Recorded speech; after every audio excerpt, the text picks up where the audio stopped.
Well, that was a movie. Hello and welcome back to Simon's Rants. I'm Simon, and today I'm giving my first thoughts on The Wild Robot, which, yes, I'm aware it came out last week. I'm late to it, I'm sorry.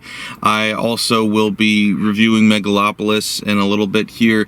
A couple of movies that came out last week I wasn't able to get to, so getting to it now. If you're not aware of what The Wild Robot is, it's a new DreamWorks film. It was written and directed by Chris Sanders, who's best known for Lilo and Stitch. He also did The Croods. He did How to Train a Dragon, and I think like his first writing credit was he worked on Mulan, Disney's Mulan. So he's done some very notable animated Disney and DreamWorks films before. I will say that this is the first time I believe he's working on his own with Lilo and Stitch. He was working with Dean DeBlois, I think is how you say his name, and with the Croods, he was working with someone named Kirk D'Amico. So this is the first time he has a solo credit as a director, and I believe a solo credit as a writer, although this was based off of a series of books. Yeah, the book, which was written by Peter Brown. So outside of it being an adaptation, he solo wrote this and directed it. So it's also got a fantastic cast, by the way. I'll say it's starring Lupita Nyong'o, it's Pedro Pascal, Kit Connor, Bill Nighy, Stephanie Sue, Matt Berry, Ving Rhames, Mark Hamill, Catherine O'Hara. A fantastic cast here. I didn't even realize it was Mark Hamill until the credits, and I'm bummed that I wasn't paying attention. It was a smaller role, and I wish I was paying closer attention because I always love to hear Mark Hamill.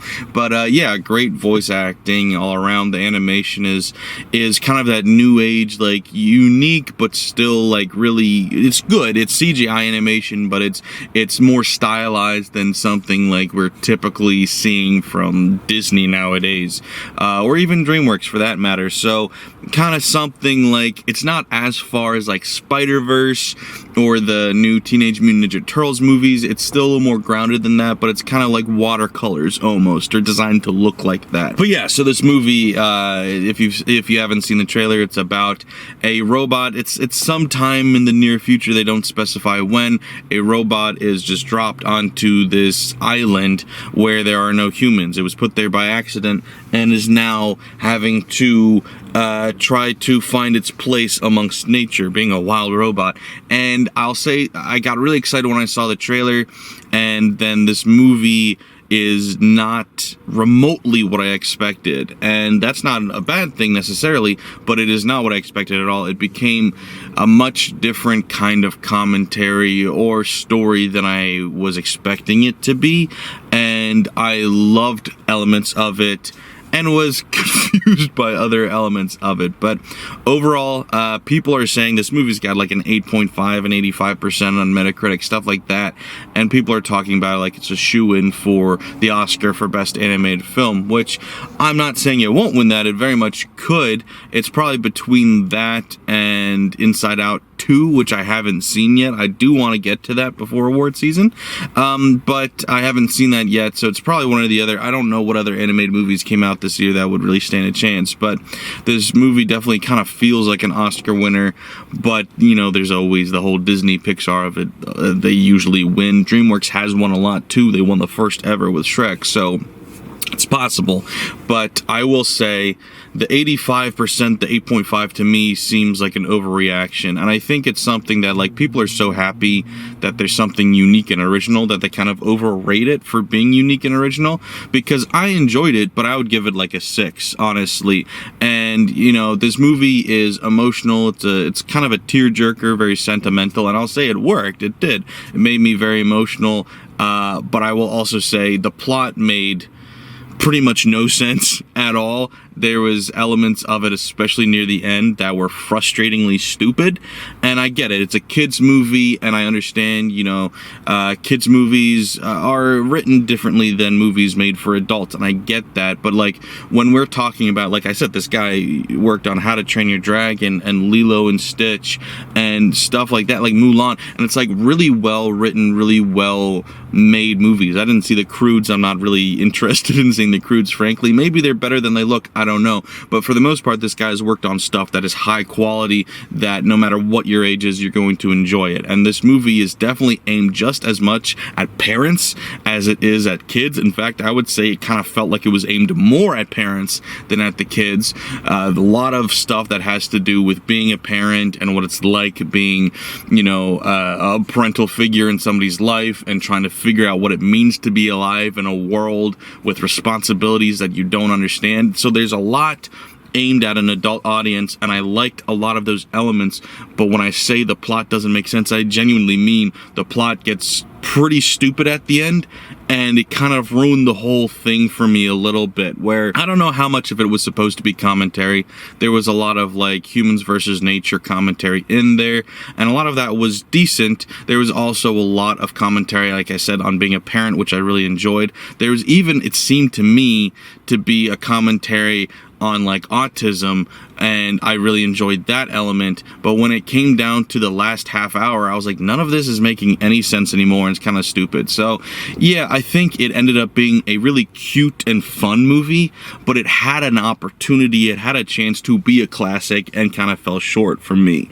Like I said, it could have been a Lilo and Stitch, it could have been The Incredibles, it could have been The Iron Giant, it could have been one of these animated movies for kids that still reaches that classic status.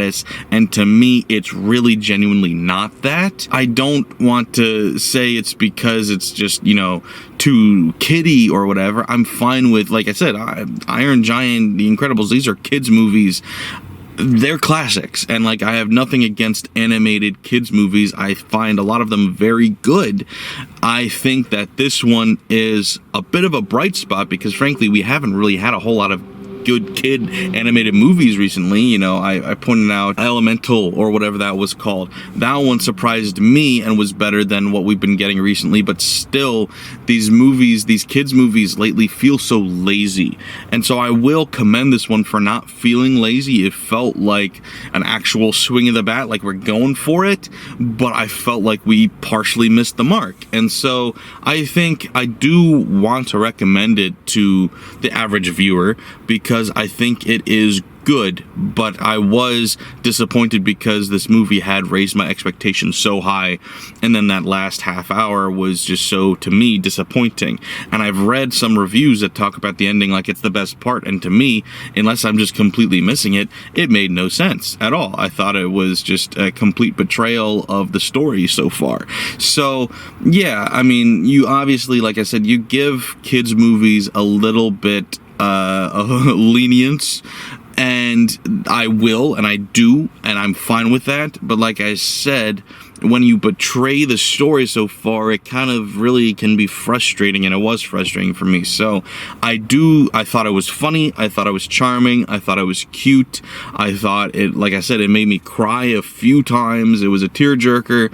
Loved the voice acting, I loved the scoring as well. It was an enjoyable movie, and up until the end I did like the writing. Like I said, the commentary was good and all, but that last section, it just felt so out of place or confused. I did also read that it was a pretty large departure from the original story, and I'm wondering if that's why the ending didn't work so much for me, because it departed from where it was supposed to go. I don't know. I mean, everybody in the theater seemed to enjoy it. It was packed with, families, little kids, grandparents, a whole range of ages, and everybody seemed to really enjoy it. I heard a couple of kids say best movie ever, and so it's definitely going to be a crowd pleaser, and I really do agree that I enjoyed myself watching the movie, but like I said, it's certainly not that classic movie that's kind of being held up as, and I'm not sure why it's getting that reaction, other than, like I said, kids movies have been pretty bad recently, and you get the occasional Inside Outs, and you get, like last year's Elemental, which was pretty good, but we haven't gotten an Iron Giant in a while, you know? I feel like, you know, I went into this kind of with WALL-E expectations, and I feel like WALL-E was the last time we got anything that good. We just don't seem to really get these classic kids movies anymore, and maybe I'm missing them, maybe they're out there.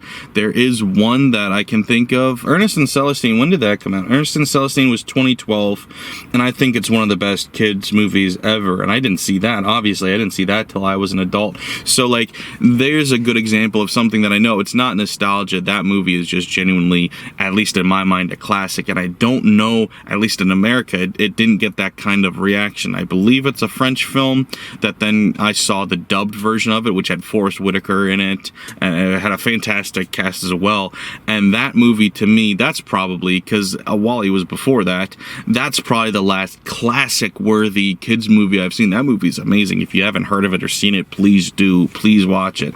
But yeah, I feel like it's been a while since we've gotten a kids movie that's really classic material, and it's a bummer. I know we were spoiled in like the 90s and early 2000s, even the mid 2000s. I think Incredibles was like 2004 or something like that, where we just were getting these amazing movies every year from Disney or Pixar or DreamWorks, and now it's like you get one every once in a while, and you know, so the pretty good ones are heralded as great because we don't have anything really to compare it to anymore. But yeah, so I would classify it as good, not great. Definitely enjoyable, definitely worth a watch for the thought-provoking parts. But yeah, the ending, the writing is just not good, and that's kind of disappointing because, I don't know, it was such a unique story, a unique idea, and something that could have been great. Like, I went in,